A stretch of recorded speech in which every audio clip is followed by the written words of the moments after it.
കളമശ്ശേരി മണ്ഡലത്തിൽ 2 തവണ വി.കെ. ഇബ്രാഹിം കുഞ്ഞ് നിയമസഭാംഗമായിട്ട് തെരഞ്ഞെടുക്കപ്പെട്ടതാണ് മുസ്ലിം ലീഗിൻ്റെ നേതാവ്. പക്ഷേ പാലം അഴിമതിയുമൊക്കെ ആയിട്ട് ബന്ധപ്പെട്ട് ഒരുപാട് ആരോപണം വന്നപ്പോൾ മാറി നിന്നു കഴിഞ്ഞ തവണ.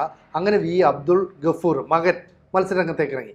ഇത്തവണ പരാജയം ഏറ്റുവാങ്ങിയതും ഇത്തവണയും ഈ അബ്ദുൾ ഗഫൂറിനെ തന്നെ മത്സരരംഗത്തേക്ക് കൊണ്ടുവരാൻ മുസ്ലിം ലീഗിലെ ഒരു വിഭാഗം ശ്രമിക്കുന്നുണ്ട്. ഇവരുടെ ബന്ധു കൂടിയായിട്ടുള്ള അഡ്വക്കേറ്റ് ഹാരിസ് ബീരാനാണ് മണ്ഡലത്തിലെ സ്ഥാനാർത്ഥി ഇദ്ദേഹമാണെന്ന് ആദ്യം തന്നെ പ്രഖ്യാപിച്ചത്. എന്നാൽ യു.ഡി.എഫിൻ്റെ സ്ഥാനാർത്ഥി പ്രഖ്യാപനം ഇതുവരെ വന്നില്ല. അതിനു മുമ്പ് എങ്ങനെയാണ് ഈ സ്ഥാനാർത്ഥിയെ പ്രഖ്യാപിക്കുന്നത്? മുസ്ലിം ഉള്ളിൽ തന്നെ ചെറിയ പ്രശ്നം ഉണ്ടായി. അപ്പോൾ അവർ പറയുന്നു, അങ്ങനെയാണെങ്കിൽ ഞങ്ങൾക്ക് ഈ കളമശ്ശേരി മണ്ഡലം വേണ്ട, കൊച്ചി മണ്ഡലം ഏറ്റെടുക്കാം. അങ്ങനെയാണെങ്കിൽ മുസ്ലിം ലീഗിൻ്റെ മുതിർന്ന നേതാവായിട്ടുള്ള അഡ്വക്കേറ്റ് മുഹമ്മദ് ഷാ മത്സരിക്കാം. അവിടെ മുഹമ്മദ് ഷാ മത്സരിച്ചാൽ ഈ കളമശ്ശേരിയിലേക്ക് DCC പ്രസിഡൻ്റായിട്ടുള്ള മുഹമ്മദ് ഷിയാസും എത്താം. അപ്പോൾ അങ്ങനെയൊക്കെ വന്നു കഴിഞ്ഞാൽ ഈ നിലവിലുള്ള മന്ത്രി രാജീവിൻ്റെ സിറ്റിംഗ് സീറ്റായിട്ടുള്ള കളമശ്ശേരി ഒരു വലിയ പോരാട്ടത്തിൻ്റെ വേദിയായിട്ട് മാറും. ഇവിടെ രാജീവ് മത്സരിക്കുമോ, മുഹമ്മദ് ഷിയാസ് വരുമോ, അതല്ല ഷാ മത്സരിക്കാൻ എത്തുമോ, ഇനി അതല്ല വി.കെ. ഇബ്രാഹിം കുഞ്ഞിൻ്റെ മകൻ തന്നെ വരുമോ? വലിയ കൺഫ്യൂഷനാണല്ലോ. ഇത് ഉണ്ടാക്കുന്നതാണോ? അല്ല, കളമശ്ശേരി നിയോജകമണ്ഡലം തന്ത്രപരമായിട്ട് ഒരുപാട് അടിയൊഴുക്കുകളുടെ ഒരു കേന്ദ്രമായിട്ട് മാറും എന്ന് തന്നെയാണ് ഞാൻ കരുതുന്നത്. കാരണം അവിടെ മത്സരിക്കുന്നത് നിലവിലുള്ള മന്ത്രി പി. രാജീവായിരിക്കും. രാജീവിന് വിജയം കൊണ്ടുവരുന്നതിന് ഏറ്റവും സഹായകരമായിട്ടുള്ള ഒരു നിലപാട് എന്ന് പറയുന്നത് മുസ്ലിം ലീഗിനകത്ത് നിലനിൽക്കുന്ന സംഘർഷത്തെ ശക്തിപ്പെടുത്തുക എന്നുള്ളതാണ്. ആ സംഘർഷം ശക്തിപ്പെടാനായിട്ടുള്ള സാധ്യത വളരെ കൂടുതലാണ് എന്നാണ് ഞാൻ മനസ്സിലാക്കുന്നത്. കാരണം ഇബ്രാഹിം കുഞ്ഞ് മന്ത്രിയായിരുന്ന കാലഘട്ടത്തിൽ തീർച്ചയായിട്ടും അദ്ദേഹം ഈ മണ്ഡലത്തിൽ വളരെ സുസമ്മതനായ രീതിയിൽ പ്രവർത്തിച്ചിരുന്നൊരു വ്യക്തിയാണ്. കാരണം അദ്ദേഹം ഒരു രാഷ്ട്രീയ നേതാവ് എന്ന നിലയ്ക്ക് എല്ലാവർക്കും അപ്രോച്ചബിളായിട്ടുള്ളൊരു വ്യക്തിയായിരുന്നു. എല്ലാവരും സഹായിച്ചിരുന്ന ഒരാളാണ്. അമ്പലക്കാർ വന്നു കഴിഞ്ഞാൽ അവരെ സഹായിക്കും, പള്ളിക്കാർ വന്ന് അവരെ സഹായിക്കും. അതുപോലെ എല്ലാ കാര്യങ്ങളിലും എല്ലാവർക്കും സഹായം ചെയ്യുന്ന ഒരു സമീപനം എടുത്തുകൊണ്ട് ആളുകൾക്കൊപ്പം നിൽക്കുന്ന എല്ലാ കല്യാണ വീടുകളിലൊക്കെ ചെന്ന് അവരെയൊക്കെ സഹായിക്കുന്നത്, അങ്ങനത്തെ ഒരു വലിയ ജനകീയ ബന്ധം അദ്ദേഹം ഈ മണ്ഡലത്തിനകത്ത് നിർമ്മിച്ചെടുക്കുകയും അദ്ദേഹത്തെ തോൽപ്പിക്കൽ അസാധ്യമായിരിക്കുകയും ചെയ്യും എന്ന് കരുതപ്പെട്ട സമയത്താണ് അദ്ദേഹത്തിന് ഈ അഴിമതി ആരോപണത്തിൽ വിധേയനായി തീരുകയും അദ്ദേഹത്തിന് മാറി നിൽക്കേണ്ടി വരികയും ചെയ്യും. അദ്ദേഹത്തിൻ്റെ മകനാണ് പെട്ടെന്ന് മത്സരരംഗത്തേക്ക് കടന്നത്. അന്നും വേണമെങ്കിലും ആ മണ്ഡലത്തിൽ മകന് വിജയിക്കാനായിട്ട് കഴിയുമായിരുന്നു. പക്ഷേ മുസ്ലിം ലീഗിനകത്ത് അതിൻ്റെ അന്തർസംഘർഷം വളരെ ശക്തമായി തീർന്നതിൻ്റെ ഫലമായിട്ട് മുസ്ലിം ലീഗ് വലിയ തരത്തിൽ അവിടെ പരാജയപ്പെടുകയാണ് ചെയ്യുന്നത്. അത് കഴിഞ്ഞ വർഷത്തെ കഥയാണെങ്കിൽ പുതിയ കഥ എന്ന് പറയുന്നത് ഈ നിയോജകമണ്ഡലം സ്വന്തമാക്കാൻ, കളമശ്ശേരി നിയോജകമണ്ഡലം സ്വന്തമാക്കാനായിട്ടുള്ള ശ്രമം കോൺഗ്രസിൻ്റെ ഭാഗത്തുനിന്ന് ശക്തമാണ്. കോൺഗ്രസ് അത് ശക്തമായിട്ട് മുന്നോട്ട് വെക്കുന്നത് അവരുടെ DCC പ്രസിഡൻ്റായിട്ടുള്ള മുഹമ്മദ് ഷിയാസിനോട് മത്സരിപ്പിക്കാനാണ്. മുഹമ്മദ് ഷിയാസ് മത്സരിച്ചാൽ ആ മണ്ഡലം പിടിച്ചെടുക്കാൻ കഴിയും എന്ന് കോൺഗ്രസിൻ്റെ ആത്മവിശ്വാസം, പ്രത്യേകിച്ച് വി. ഡി. സതീശൻ്റെ തന്നെ വളരെ ശക്തമായിട്ടുള്ള സപ്പോർട്ട് അക്കാര്യത്തിൽ ഉണ്ട് എന്നുള്ളതാണ്. പക്ഷേ അതെങ്ങനെ മുസ്ലിം ലീഗിൻ്റെ കയ്യിൽ നിന്ന് സ്വന്തമാക്കിയെടുക്കാനായിട്ട് കഴിയും എന്നത് അവരെ സംബന്ധിച്ചിടത്തോളം വലിയ കീറാമുട്ടിയായിട്ട് നൽകുക. അപ്പോഴാണ് മുസ്ലിം ലീഗിനകത്ത് ഉള്ള സംഘർഷം പൊട്ടി വിടരുന്നതും അത് ഉപയോഗിച്ച് എങ്ങനെ തങ്ങളുടെ ആഗ്രഹങ്ങളെ സാക്ഷാത്കരിക്കാനായിട്ട് കഴിയും എന്ന് ആലോചിക്കുകയും ചെയ്യുന്നു. മന്ത്രി പി. രാജീവ് സ്വാഭാവികമായിട്ട് ഈ സംഘർഷത്തെ നല്ല രീതിയിൽ ഉപയോഗിക്കാനായിട്ട് ശ്രമിക്കുന്ന ഒരാളായിരിക്കും.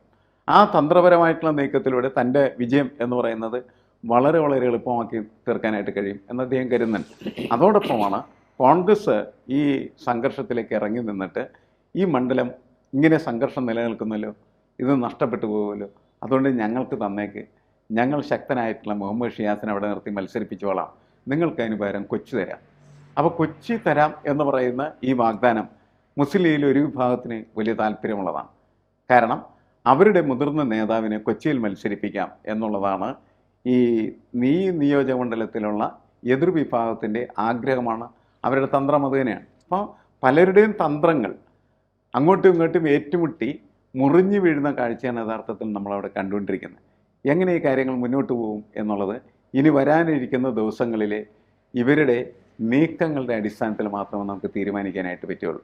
ആ നീക്കങ്ങളാണ് ആത്യന്തികമായിട്ട് ഈ നിയോജകമണ്ഡലം ആരുടേത്, കോൺഗ്രസിനാണോ അതോ മുസ്ലിം ലീഗിനാണോ എന്ന് തീരുമാനിക്കപ്പെടുക. എനിക്ക് തോന്നുന്നത് ഈ അബ്ദുൾ ഗഫൂർ ഇവിടെ നിന്ന് മാറിക്കൊടുക്കാനായിട്ടുള്ള സാധ്യത വിരളമാണ്. അങ്ങനെ അദ്ദേഹം മാറിക്കൊടുക്കാനായിട്ട് തയ്യാറല്ലാത്ത സാഹചര്യത്തിൽ അദ്ദേഹത്തെ മാറ്റി മറ്റെന്തെങ്കിലും ചെയ്താൽ അത് വളരെ ഗുണകരമായി തീരുന്നത് രാജീവിന് തന്നെയായിരിക്കും. കാരണം നിർബന്ധപൂർവ്വം അയാളെ പിടിച്ചു പറിച്ച് അവിടെ നിന്ന് മാറ്റിക്കഴിഞ്ഞാൽ സ്വാഭാവികമായിട്ടും അദ്ദേഹത്തിനൊപ്പം നിൽക്കുന്നതായിട്ടുള്ള ആളുകളും അവരുടെ ഗ്രൂപ്പും ശക്തമായി തന്നെ അതിനെ എതിർക്കാനായിട്ടുള്ള സാധ്യതയുണ്ട്. അല്ല, ഇവിടെ പാർട്ടി സ്ഥാനാർത്ഥിയെ പ്രഖ്യാപിക്കുന്നതിന് മുമ്പാണ് അബ്ദുൾ ഗഫൂറിൻ്റെ പേര് ഉയർന്നു വരുന്നത്. ഇത് പ്രഖ്യാപിക്കുന്ന അഡ്വക്കേറ്റ് ഹാരിസ് ബീരാനാണ്, രാജ്യസഭാ എം പിയാണ്. അപ്പോൾ രാജ്യസഭാ എം പി ഒരു യോഗത്തിൽ വെച്ചിട്ട് ഇദ്ദേഹത്തിൻ്റെ പേര് തീരുമാനിക്കുന്നു. സമൂഹ മാധ്യമങ്ങളിൽ ഇദ്ദേഹത്തിൻ്റെ പേര് ഉയർന്നു വരുന്നു. സമൂഹ മാധ്യമങ്ങളിൽ വലിയ പ്രചരണം നടത്തുന്നു. എങ്ങനെയാണ് മറ്റ് നേതാക്കൾ, അല്ലെങ്കിൽ ഈ ഗഫൂറിനെതിരായിട്ട് നിൽക്കുന്ന ഒരു വിഭാഗം ഉണ്ടല്ലോ, കഴിഞ്ഞ തവണ മത്സരിച്ച് തോറ്റതുമാണ്, അങ്ങനെയുള്ള ഒരാൾക്കെതിരെ ഈ സ്വാഭാവികമായിട്ടും ലീഗിലേക്ക് പരാതി ചെല്ലില്ലേ? ഇപ്പോൾ പാണക്കാട്ടേക്ക് ഒരു പരാതി ചെന്നാൽ ഇവർക്ക് പിടിച്ചു നിൽക്കാൻ പറ്റുമോ? അല്ല, പരാതി ചെന്നിട്ടുണ്ടാകാം. പക്ഷെ പരാതി എന്ന് പറയുന്നത് എതിർ വിഭാഗം പരാതി എപ്പോഴും കൊണ്ടുവരും. പക്ഷേ അബ്ദുൾ ഗഫൂറിനെ സംബന്ധിച്ചിടത്തോളം അവിടെ നിന്ന് മാറി നിൽക്കേണ്ടതുണ്ട് എന്ന് അയാൾ കരുതുന്നില്ല. കാരണം ഒന്ന്, ആ മണ്ഡലം അങ്ങനെ വളർത്തി വികസിപ്പിച്ചെടുക്കുന്നതിൽ വലിയ പങ്ക് വഹിച്ച് അദ്ദേഹത്തിൻ്റെ പിതാവാണ്. അപ്പോൾ പിതാവ് ആണെങ്കിൽ മരിച്ചിരിക്കുകയും ചെയ്യണം. അങ്ങനെ അദ്ദേഹം മരിച്ച സമയത്ത് അദ്ദേഹത്തിനോടുള്ള ഒരു സഹതാപ തരംഗം ഒരുപക്ഷെ കളമശ്ശേരി നിയോജകമണ്ഡലത്തിൽ ശക്തമായിട്ട് വളർത്തിയെടുക്കാനായിട്ട് കഴിയും എന്ന് അദ്ദേഹം കരുതുന്നുണ്ടാവും, അദ്ദേഹത്തിൻ്റെ കൂടെയുള്ളവരും കരുതുന്നുണ്ടാവും. ഹാരിസ് ബിരാൻ ആ മീറ്റിങ്ങിൽ പങ്കെടുത്തെന്ന് പറയുന്നതിൽ അപാകതയൊന്നുമില്ല. അത് ഒരു തെരഞ്ഞെടുപ്പ് പ്രഖ്യാപനത്തിൻ്റെ ഒരു മീറ്റിംഗ് ഒന്നും ആയിരുന്നില്ല.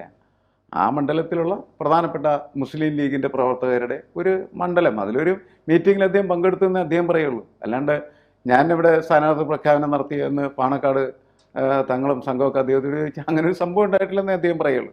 അവിടെ മീറ്റിംഗ് ഉണ്ടായിരുന്നു. മുസ്ലിം ലീഗിൻ്റെ മീറ്റിങ്ങിൽ പങ്കെടുക്കാൻ പാടില്ലെന്ന് ഹാരിസ് ബിരാനോട് ആർക്കെങ്കിലും പറയാനായിട്ട് പറ്റുമോ? ഇല്ല. അപ്പോൾ അങ്ങനെ പങ്കെടുത്ത് ഇങ്ങനെ സംഭാഷണങ്ങളൊക്കെ നടന്നു എന്നതിനപ്പുറം മറ്റു ഉത്തരവാദിത്തങ്ങളൊന്നും അദ്ദേഹം ഏറ്റെടുക്കാനായിട്ട് സാധ്യതയില്ല എന്നാണ് എനിക്ക് തോന്നുന്നത്. ഒരുപക്ഷെ ഈ സംഘർഷം രമ്യമായിട്ടുള്ള രീതിയിൽ പരിഹരിക്കാനായിട്ട് മുസ്ലിം ലീഗിന് കഴിഞ്ഞില്ല എങ്കിൽ കളമശ്ശേരി നിയമമണ്ഡലത്തിലുള്ള UDFൻ്റെ വിജയം എന്ന് പറയുന്നത് അത്ര എളുപ്പമാകില്ല എന്നാണ് എനിക്ക് തോന്നുന്നത്. അല്ല, എൻ്റെ സംശയം എന്ന് വെച്ചാൽ ഈ മണ്ഡലത്തിൽ ഇത്രയും പ്രശ്നം ഉണ്ടാകുമ്പോൾ കോൺഗ്രസ് പറയുന്നത് ഇവിടെ ഭയങ്കര ഗ്രൂപ്പ് യുദ്ധമാണ്, ഞങ്ങൾ ഈ മണ്ഡലം അങ്ങ് ഏറ്റെടുത്തോളാം, കോൺഗ്രസ് മത്സരിക്കാം. പക്ഷേ അങ്ങനെ പകരമായിട്ട് കൊടുക്കുന്ന കൊച്ചി മണ്ഡലം. അപ്പോൾ കൊച്ചി മണ്ഡലത്തിലേക്ക് വരുമ്പോൾ ഇവിടെ ഉയർന്നു കേൾക്കുന്ന മറ്റൊരു പേരുണ്ട്, അതായത് അഡ്വക്കേറ്റ് മുഹമ്മദ് ഷാ. ഈ മുഹമ്മദ് ഷാ മുസ്ലിം ലീഗിൽ ഒരു മികച്ച നേതാവാണെന്നുള്ള ഖ്യാതി നേടിയിട്ടുണ്ട്. സ്വാഭാവികമായിട്ടും മുഹമ്മദ് ഷാ കൊച്ചി മണ്ഡലത്തിൽ മത്സരിക്കാനുള്ള സാധ്യതയുണ്ട്. അപ്പോൾ ഇവിടെ ഈ അബ്ദുൾ ഗഫൂറും കൂട്ടരും, അല്ലെങ്കിൽ അവിടെ മത്സരിക്കാൻ താല്പര്യമുള്ള മറ്റ് ഗ്രൂപ്പുകാരും ഒരുപോലെ വെട്ടിനിരത്തപ്പെടുകയല്ലേ ചെയ്യുക? അല്ല, ഈ മുഹമ്മദ് ഷായുടെ ഗ്രൂപ്പുകാരാണ് കളമശ്ശേരി നിയമമണ്ഡലത്തിൽ അബ്ദുൾ ഗഫൂറിനെതിരെ യുദ്ധം നടത്തുന്നത്. യുദ്ധം കഴിഞ്ഞ തവണ എങ്ങനെ തന്നെയാണ് ചെയ്തത്, ഈ തവണയും അവരത് നടത്താനായിട്ട് സാധ്യത. ദീർഘകാല പദ്ധതിയാണ് അവരുടെ. ഇത് പൊളിച്ചെടുത്ത് കൊച്ചിയിലേക്ക് പോയാൽ മാത്രമാണ് അവർക്ക് എന്ത് ചെയ്യാൻ പറ്റുള്ളൂ, ആ സ്ഥാനാർത്ഥി അവനും വിജയിക്കാനും കഴിയുള്ളൂ. അപ്പോൾ കൊച്ചി പിടിക്കുക എന്ന് പറയുന്നത് ഒരു പ്രധാനപ്പെട്ട അജണ്ടയായിട്ട് അവർ വെച്ച് പോകുന്ന സമയത്ത് കോൺഗ്രസിന് താല്പര്യം കൂടുതലാണ്. കാരണം വെച്ചാൽ മുഹമ്മദ് ഷിയാസ് ഉള്ളിടത്തോളം കാലം അവർക്ക് കരുത്തനായിട്ടുള്ളൊരു സ്ഥാനാർത്ഥിയെ ഈ കളമശ്ശേരി നിയമമണ്ഡലത്തിൽ നിർത്താനായിട്ട് കഴിയും. അത് കോൺഗ്രസിൻ്റെ സീറ്റാക്കി മാറ്റാം. ഒരിക്കൽ കോൺഗ്രസ് ജയിച്ചാൽ പിന്നീട് കളമശ്ശേരി മണ്ഡലം ഇത്തിരി മുസ്ലിം ലീഗിന് അവകാശവാദം ഉണ്ടാവില്ല എന്നുള്ളതാണ്. അപ്പോൾ മുസ്ലിം ലീഗിന് ചിലപ്പോൾ ഈ കളമശ്ശേരി നിയമമണ്ഡലവും നഷ്ടമാവും, കൊച്ചിയും നഷ്ടമാകാനുള്ള സാധ്യതയാണ് ഇപ്പോൾ വന്നിരിക്കുന്ന സാഹചര്യത്തിനകത്ത് ഡെവലപ്പ് ചെയ്ത് വരുന്നത്. കാരണം ഇവരുടെ തർക്കം തീർന്നില്ല എങ്കിൽ കൊച്ചിയിലും ആവശ്യമായിട്ടുള്ള പണി ചെയ്യാനായിട്ട് അബ്ദുൾ ഗഫൂറിൻ്റെ സംഘത്തിന് കഴിയും.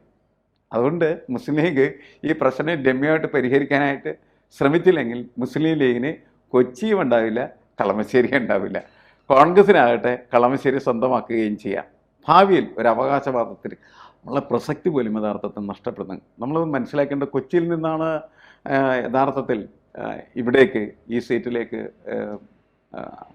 ഇദ്ദേഹത്തിൻ്റെ പിതാവ് അബ്ദുൾ ഗഫൂറിൻ്റെ പിതാവ് വരുന്നത്. അങ്ങനെയാണ്, അവിടെ നിന്നാണ് വരുന്നത്. അവിടെ മത്സരിച്ച് അവിടെ കഴിഞ്ഞതിന് ശേഷം ഇങ്ങോട്ട് നീങ്ങി ഇത് അദ്ദേഹത്തിൻ്റെ കസ്റ്റഡിയിൽ കൊണ്ടുവരികയും പിന്നീട് അദ്ദേഹത്തിൻ്റെ സ്വന്തം നിയമങ്ങളിലേക്ക് മാറ്റിയെടുക്കുകയാണ് ചെയ്യുന്നത്. അത്തരത്തിലുള്ള വലിയ ജനകീയ ബന്ധം സൃഷ്ടിച്ചിട്ടാണ് ഇബ്രാഹിം കുഞ്ഞ് എന്ത് ചെയ്യുന്നത്, അദ്ദേഹത്തിൻ്റെ മുന്നേറ്റം നടത്തിയിരുന്നത് എന്നുള്ളതാണ്. അപ്പോൾ അതിൻ്റെ ഒരു ചരിത്രമാണ്. കൊച്ചിയിൽ നിന്ന് അദ്ദേഹം ഇങ്ങോട്ട് വന്നു. ഇനി ഇവിടെ നിന്ന് തിരിച്ചു പോകുമ്പോൾ മകൻ അവിടെ പോയി മത്സരിക്കാൻ പറ്റില്ല. അപ്പോൾ VK ഇബ്രാഹിം കുഞ്ഞ് തൻ്റെ സീറ്റ് തൻ്റെ മണ്ഡലമാക്കി വെച്ചിരുന്നു. പക്ഷേ അദ്ദേഹത്തിനെതിരെ അഴിമതി ആരോപണം ഉള്ളതുകൊണ്ടാണ് രാജീവിന് അവിടെ മത്സരിച്ച് ജയിക്കാൻ കഴിഞ്ഞത്.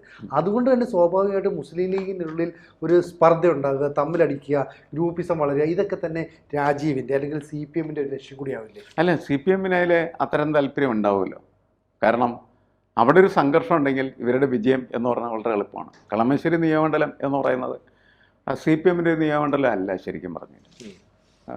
അവർക്ക് ഇങ്ങനെ അതിനകത്ത് ആധിപത്യമില്ല. ആധിപത്യമുണ്ടെന്ന് പറയാൻ പറ്റില്ല. പക്ഷേ എന്താണ് ഈ കളമശ്ശേരി നിയമമണ്ഡലത്തിൻ്റെ പ്രത്യേകത എന്ന് പറഞ്ഞാൽ വ്യവസായ മേഖലയായിട്ട് ബന്ധപ്പെട്ട് തൊഴിലാളി സംഘടനകളൊക്കെ ശക്തമായിട്ടുള്ള സ്ഥലമാണ്. പക്ഷേ വിജയം എന്ന് പറയുന്നത് അത്ര എളുപ്പമല്ല എന്നുള്ളതാണ്.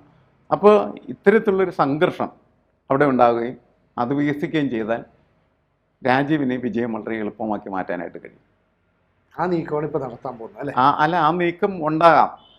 അത് ഉണ്ടാകുന്നതിന് സഹായകരമായിട്ടുള്ള വാർത്തയാണ് ഇപ്പോൾ മണ്ഡലത്തിൽ നിന്ന് വന്നിരിക്കുന്നതെന്നാണ് ഞാൻ മനസ്സിലാക്കുന്നത്. ചുരുക്കം പറയാൻ CPM തന്ത്രങ്ങൾ ഒരുക്കുന്നു, മുസ്ലിം ലീഗ് പിളരും. ഇതാണ് അവസ്ഥ. മുസ്ലിം ലീഗ് ഈ രീതിയിൽ പോകുകയാണെന്ന് വെച്ചാൽ ഇതിൽ പിളർപ്പാണ്. ഇങ്ങനെ ഒരു പിളർപ്പ് എന്നുള്ള പ്രശ്നം എന്ന് വെച്ചാൽ മുസ്ലിം ലീഗിന് സംഭവിക്കുന്നത് കൊച്ചിയിലോ കളമശ്ശേരിയിലോ മത്സരിച്ച് വിജയിക്കാൻ പറ്റാത്തൊരു അന്തരീക്ഷം ഉണ്ടാകും. കാരണം മുസ്ലിം ലീഗിന് രണ്ടായി നിൽക്കുകയാണ്. ആ രണ്ടായി നിൽക്കുന്ന ഒരവസ്ഥ കളമശ്ശേരിയിൽ അവരുടെ സ്ഥാനാർത്ഥിത്വത്തെ തോൽപ്പിക്കും. കൊച്ചിയിൽ ഇതിന് പകരം കൊച്ചി സ്വീകരിച്ചാൽ കൊച്ചിയിലെ സ്ഥാനാർത്ഥിത്വത്തെയും അത് തകർക്കും. അപ്പം അതുകൊണ്ട് മുസ്ലിം ലീഗിൻ്റെ ഈ പിളർന്ന ഒരവസ്ഥ എന്ന് പറയുന്നത് തീർച്ചയായിട്ടും ഗുണകരമായി തീർന്ന് CPM-നായിരിക്കും. രണ്ട് സ്ഥലത്തും ആ സീറ്റ് വേണമെങ്കിൽ കിട്ടാം എന്നുള്ളതാണ്. കൊച്ചിയും കിട്ടാം, കളമശ്ശേരിയും കിട്ടാം. വലിയ തരംഗമാണ് UDF-ൻ്റെത് എങ്കിൽ പോലും ഈ ഇത്തരം പ്രശ്നങ്ങൾ വന്നാൽ ആ തരംഗമൊക്കെ തകർന്നു പോകുന്നുള്ളതാണ്. അതാണ് പ്രശ്നം. കൂടുതൽ വാർത്തകളും വിശേഷങ്ങളും നിങ്ങളിലേക്ക് എത്താൻ ABC മലയാളം സബ്സ്ക്രൈബ് ചെയ്യുക, ബെൽ ബട്ടണും അമർത്തുക.